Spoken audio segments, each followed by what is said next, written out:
Quels sont les premiers termes qui nous viennent à l'esprit lorsque l'on pense à notre société de consommation? La modération, l'éthique et la durabilité. C'est ce qu'il serait préférable d'entendre. Pourtant, nous sommes tous conscients que depuis que nous avons vu le jour, une civilisation comme celle-là n'a jamais existé. La mode est responsable d'au moins 10% de toutes les émissions de carbone et de 20% de la population. D'entendre parler de la provenance de nos vêtements n'est pas nouveau, et ce n'est pas non plus un secret. À partir de cette information, nous nous devons de pousser notre réflexion plus loin et de cesser d'éviter la réalité parce que celle-ci nous avantage.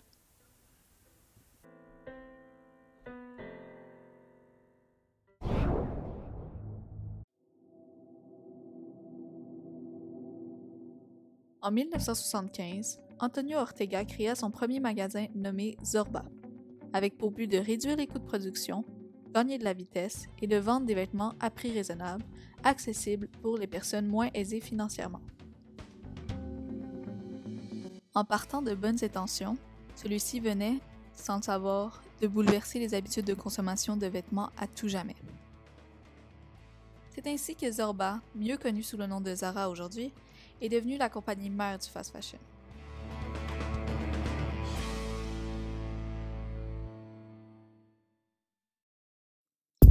Pour ce qui est du design, l'important est de suivre les tendances. Donc c'est en scrutant les défilés de mode pour repérer ce qui plaira dans les prochains mois et en copiant les modèles qui font succès chez d'autres créateurs que les marques s'approvisionnent. Une autre façon de suivre de près les tendances est de se baser sur les informations en direct, donc celles sur les médias sociaux.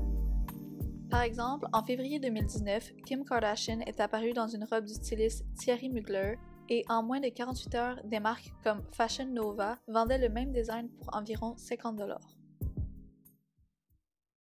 Une telle rapidité pour de si bas prix ne nous donne aucune raison de nous plaindre.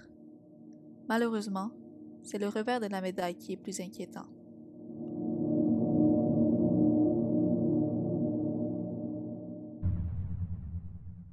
Le foyer principal d'approvisionnement en matières premières de ces entreprises est l'Inde, qui assure le tiers des productions mondiales de coton grâce au Pendjab, une région au nord de l'Inde spécialisée dans ce domaine.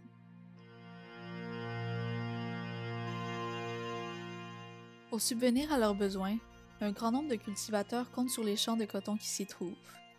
Mais serait-ce juste de dire que cela subvient véritablement à leurs besoins?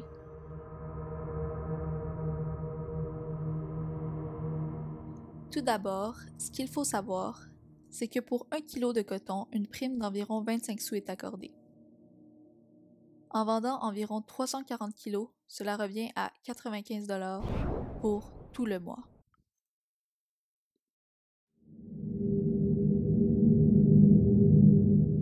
Les insecticides utilisés sont extrêmement dangereux et même interdits au Canada, comme le diéthion qui est toxique pour le foie et l'imidaclopride, soupçonné d'être neurotoxique.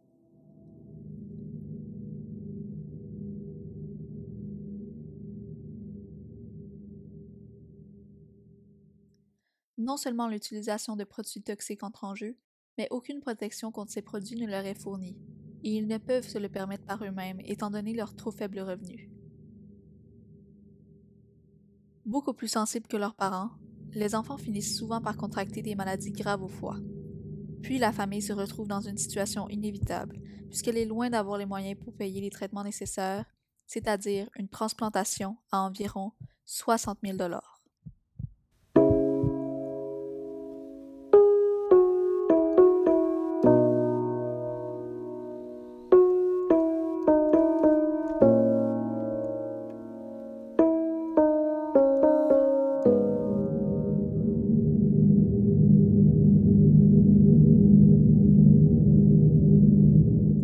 Après avoir séché à ciel ouvert, le coton est transformé en fibre dans de vieilles usines où les ouvriers n'ont le droit qu'à un foulard pour se protéger de l'air irrespirable. Leurs droits sont bafoués tout au long de la chaîne de production et les effets sont néfastes. Maladies respiratoires, détérioration douloureuse de la peau ou encore cancer.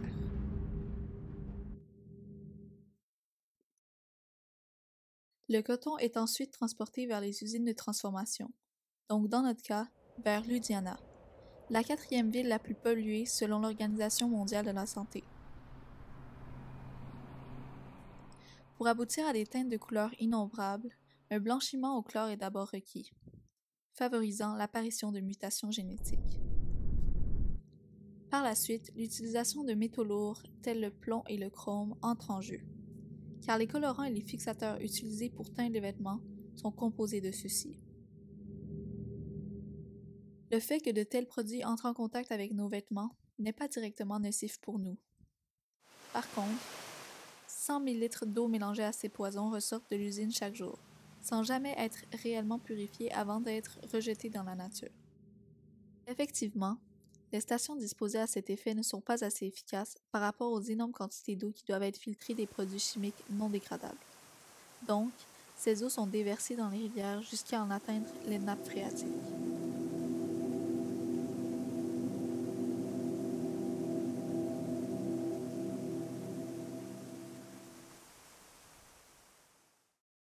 Les seules sources d'eau des habitants dans les environs se retrouvent polluées. En l'utilisant pour alimenter leur culture, s'approvisionner, se laver, leur santé est menacée, tout comme celle de la faune et de la flore.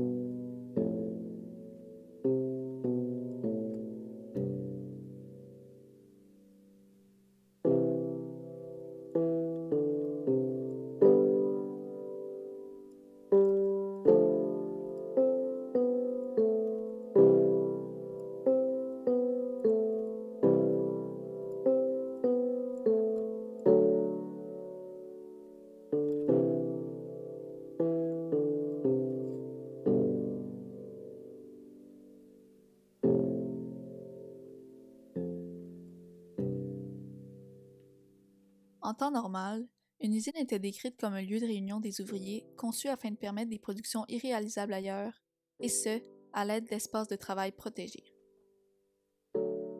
Il s'agit du principal capital investi et du principal moyen de production. Si toutes ces ressources étaient réellement accordées aux usines à qui nous devons tous nos vêtements, jamais des événements comme celui du Rana Plaza ne pourraient avoir lieu.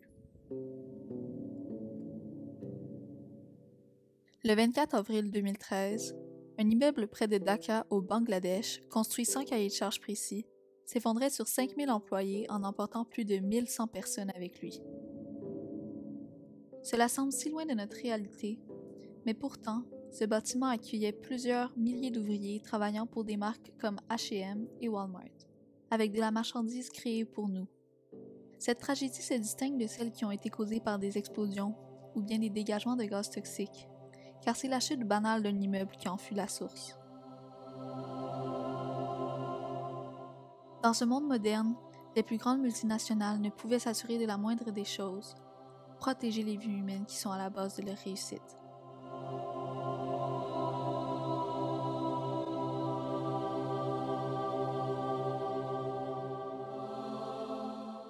Malheureusement, il fallait attendre qu'il y ait une telle tragédie pour que l'opinion du public de pays développés se réveille enfin et que les organisations internationales concernées soient stimulées.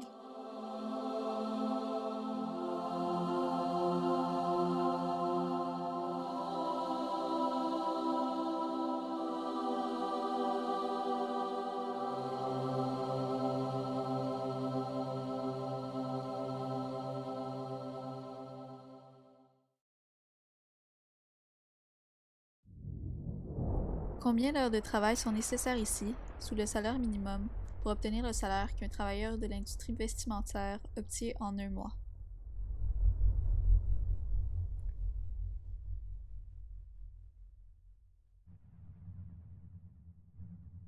En 5 heures de travail, nous arrivons à compenser pour le salaire mensuel d'une personne travaillant environ 288 heures en un mois.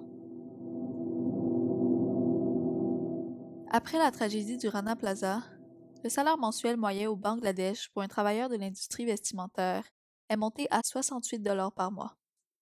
En Chine, le salaire minimum est de 55 sous, au Vietnam 38 sous et au Cambodge 33 sous. Pendant ce temps-là, La fortune de Zara en chiffre d'affaires s'élève à près de 40 000 milliards de dollars.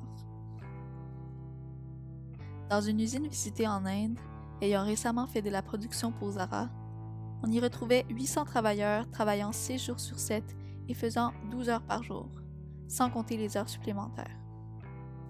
Bien souvent, les usines profitent de la misère de ces pays pour faire travailler des enfants dès l'âge de 6 ans.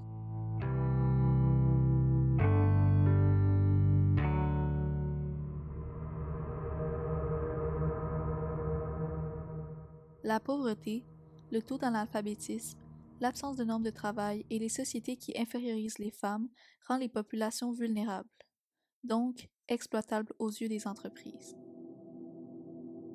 Aujourd'hui, nous nous sommes échappés de ce genre de situation, mais dans les années 1950, le sort des travailleuses du textile au Québec était très semblable à celui qui décrit l'esclavage moderne de nos jours.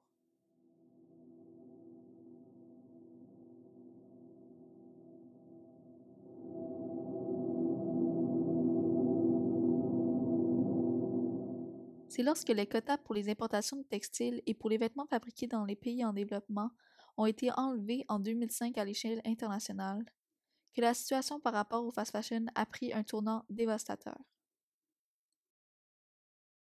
Cette levée des quotas porta un coup fatal sur l'industrie manufacturière locale. Le nombre de Canadiens qui travaillaient à la fabrication de vêtements est passé de 95 000 en 2001 à environ 20 000 en seulement 9 ans. Aujourd'hui, seulement 2% des vêtements vendus aux États-Unis sont made in USA.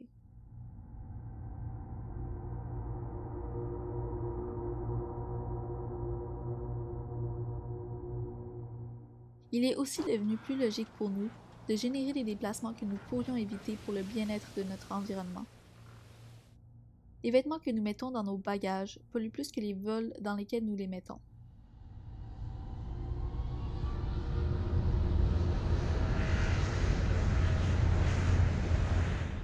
En effet, en 2015, la production textile a créé plus de gaz à effet de serre que les vols internationaux et les importations maritimes combinées.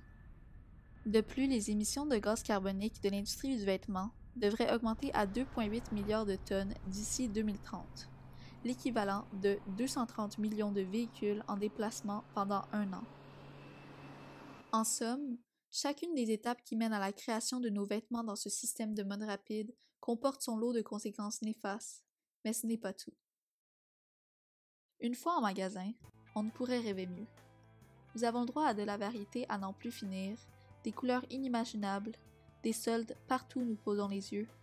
Bref, il y en a pour tous les goûts.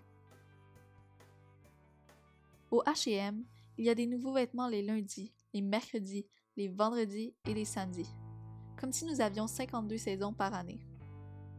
Zara produit plus de 12 000 vêtements différents par an. Les rabais, la grande variété et le renouvellement constant des modèles nous poussent à consommer plus qu'il n'en faut. En 15 ans, notre consommation a augmenté de 60% et nous jetons nos vêtements 2 fois plus rapidement. D'ailleurs, au Canada, nous jetons assez de vêtements pour remplir le stade de Toronto 3 fois.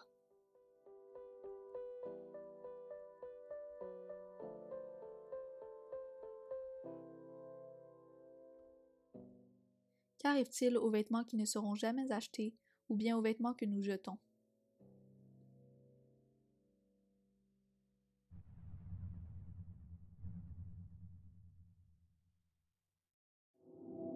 Ces vêtements finissent dans des dépotoirs. Les vêtements que nous donnons en friperie ne règlent pas vraiment le problème, car si ceux-ci ne sont pas vendus en moins d'un mois, ils finissent vendus à la tonne à des pays en développement qui les reçoivent bien trop souvent endommagés.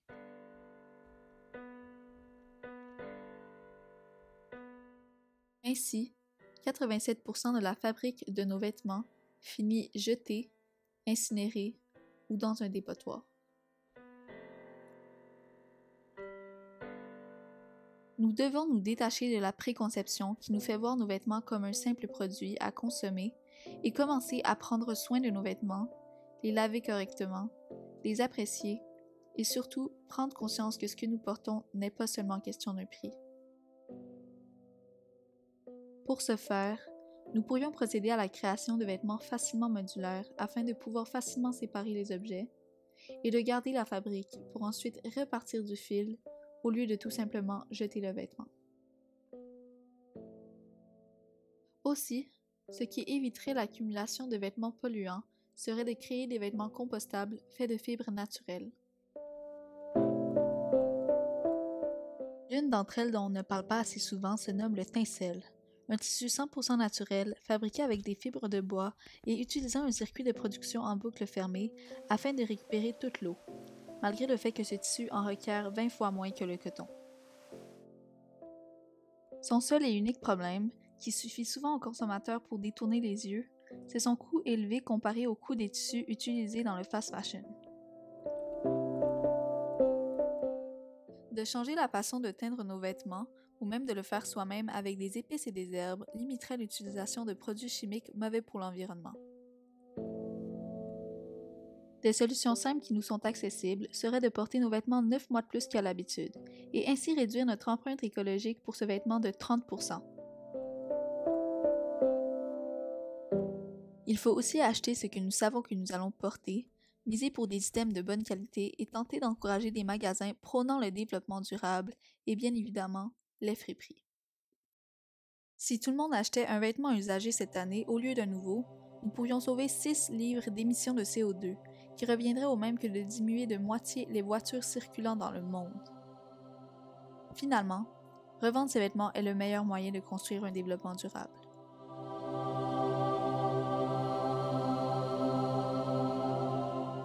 Ainsi, quels sont les premiers termes qui vous viennent maintenant à l'esprit en pensant à notre société de consommation?